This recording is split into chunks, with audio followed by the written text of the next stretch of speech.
عزتمندو په زندګۍ کې د سادګۍ ډېر اهمیت دی چې په مزاج کې سادګي وي نو انسان هر ماحول کې بیا کامیاب وي.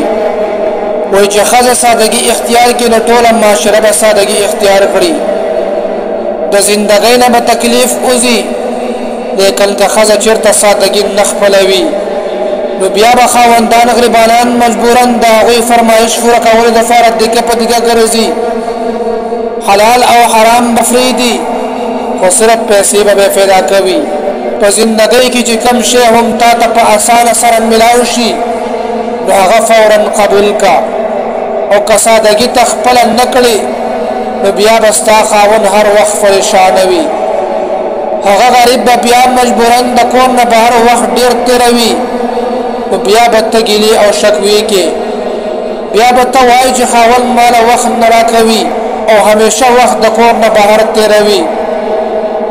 د خپل خاوند جیب ته ګوره چې آیا د هغه وس کېږي او که وس نه کېږي. که د هغه جیب اجازت ورکوي نو بیا ورته خیر فرمایش وکړه، لیکن که هغه غریب وي نو بیا ورته فرمایش مه کوه ځکه چې د هغه وس به نه کېږي.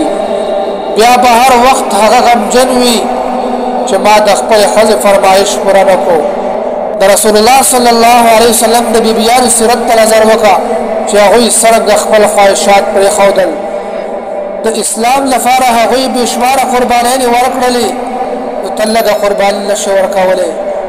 چې کله ته هسې ناسته یې او په سر دې درد دی، د جسم هر اندام دې ستړی ستړی دی، نو فورا فاسه د کور کار شروع کا، نو ته به بیا محسوس کړي چې ستا د بدن درد څنګه ختمېږي، ستا بدن څنګه تر او تازه کېږي.